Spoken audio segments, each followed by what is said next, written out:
What You Want by O. Henry.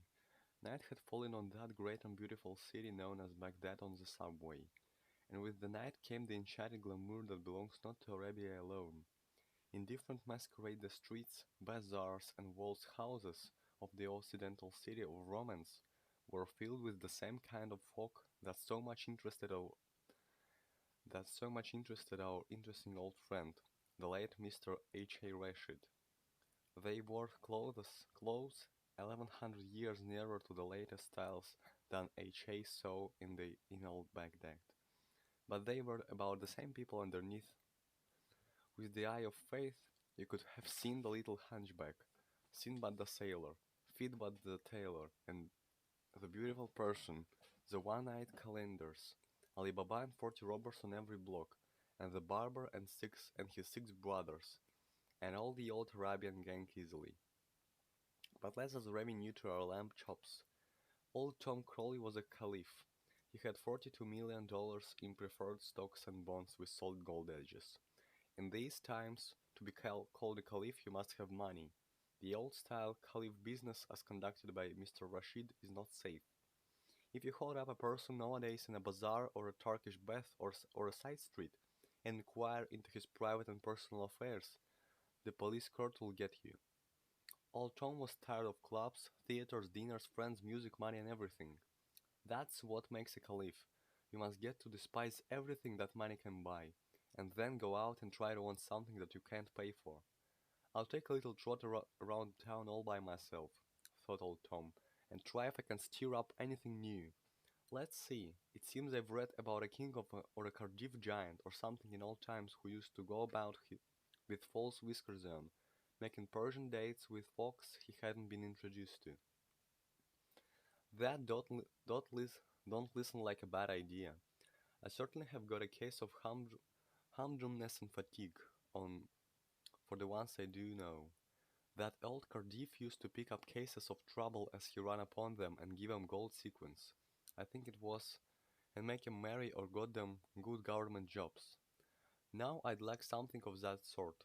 My money is as good as his was, even if the magazines do ask me every month where I got it. Yes, I guess I'll do a little Cardiff business tonight, and see how it goes. Plainly dressed, old Tom Crowley left his Madison Avenue palace um, and walked westward and then south. As he stepped to the sidewalk, Fate, who holds the ends of the strings in the certain central offices of all the enchanted cities, pulled a thread, and a young man 20 blocks away looked at the wall clock, and then put on his coat. James Turner worked in one of those little hat-cleaning establishments on Sixth Avenue in which the fire alarm rings when you push the door open, and where they clean your hat while you wait. 2 days. James stood all day at an electric machine that turned heads around faster than the best brands of champagne ever could have done. Overlooking your mild impertinence in feeling a curiosity about the personal appearance of a stranger, I'll give you a modified description of him.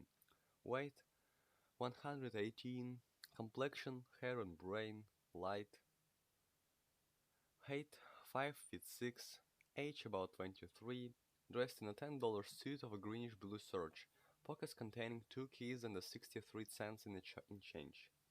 But do not misconjecture because the description sounds like a general alarm that James was either lost or a dead one.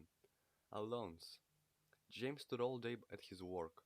His feet were tender and extremely susceptible to impositions being put upon or below them. All day long they burned and smarted, causing him much suffering and inconvenience. But he was earning $12 per week, which he needed to support his feet whether his feet would support him or not. James Turner had his own conception of what happiness was, just as you and I have ours. Your delight is to get about the world in yachts and motor cars and to hurl ducats at wildfowl. Mine is to smoke a pipe at evenfall and watch a badger, a rattlesnake, and an owl go into their common prayer home one by one. James Turner's idea of bliss was different, but it was his. He would go directly into his boarding house when his day's work was done. After his supper of small steak, Bessemer potatoes, Stewed, not stewed. Apples, and infusion of chicory, he would ascend to his fifth floor back hell room.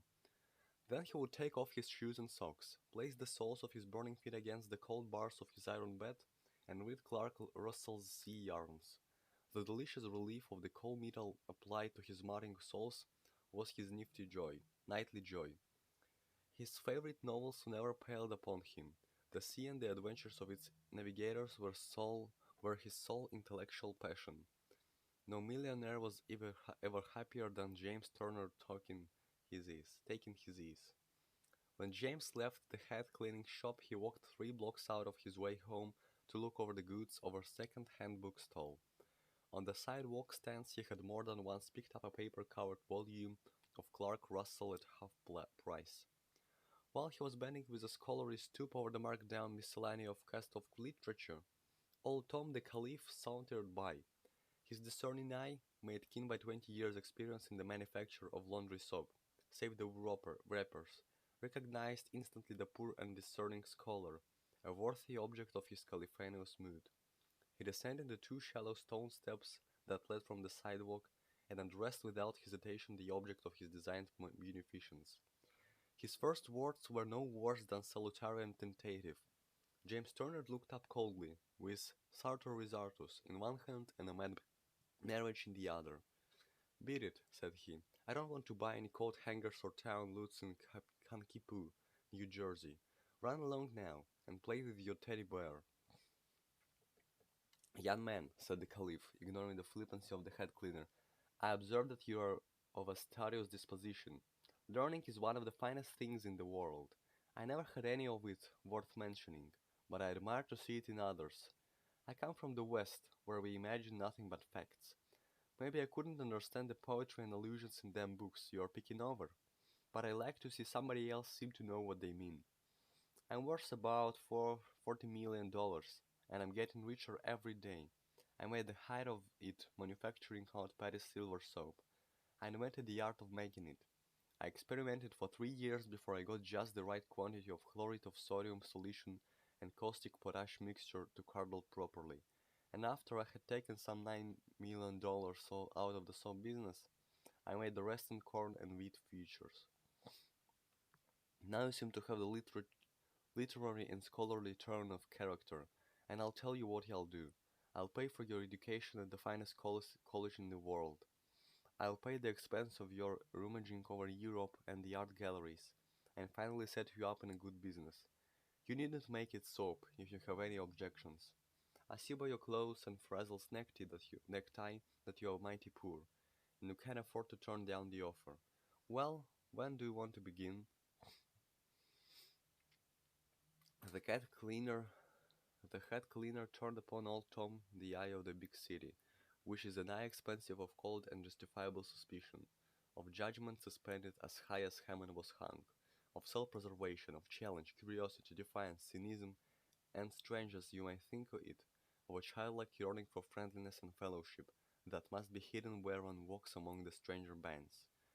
For you back that one, in order to survive, must suspect whosoever sits, dwells, drinks, writes, walks, or sleeps in the adjacent chair, house, booth, seat, path, or room. "Say, Mike," said James Turner, "what's your line anyway? Shoelaces? I'm not buying anything. You better put an egg in your shoe and beat it before incidents occur to you. You can't work off any fountain pens, gold spectacles you found on the street, or trust company certificate house clearings on me. Say, do I look like I'd climbed down one of them missing fire escapes at Helicon Hall? What's vitiating you anyhow?" "Son," said the Caliph in his most Haroonish tones, "as I said, I'm worth $40 million. I don't want to have it all put in my coffin when I die. I want to do some good with it. I seen you handling over these here volumes of literature, and I thought I'd keep you. I've give the missionary societies $2 million, but what did I get out of it? Nothing but a receipt from the secretary. Now, you're just the kind of young man I'd like to take up and see what money could make of him." Volumes of Clark Russell were hard to find that evening at the old bookshop, and James Turner's smarting and aching feet did not tend to improve his temper. Humble head cleaner thought he had a spirit equal to any caliph's. Say, you old faker, he said angrily. Be on your way. I don't know what your game is, unless you want change for a bogus $40 million bill. Well, I don't carry that much around with me, but I do carry a pretty fair left-handed punch that you'll get if you don't move on. You're a blamed impudent little gutter pup, said the Caliph. Then James delivered his self-praised punch. Old Tom seized him by the collar and kicked him thrice. The head cleaner rallied and clinched. Two book stands were overturned, and the books sent flying. A copy came up, took an arm of each, and marched them to the nearest station house. Copy, maybe? Cope? Fighting and disorderly conduct, said the cop to the sergeant. $300 bail, said the sergeant at once, asseveratingly and inquiringly. 63 cents, said James Turner with a harsh laugh. The Caliph searched his pockets and collected small bills and change amounting to $4. I am worth, he said, $40 million, but look him up, ordered the sergeant. In his cell, James Turner laid himself on his cot, ruminating. Maybe he's got the money, and maybe he ain't. But if he hasn't or he ain't, what does he want to go round biting into other folks' businesses for? When a man knows what he wants and can get it, it's the same as $40 million to him.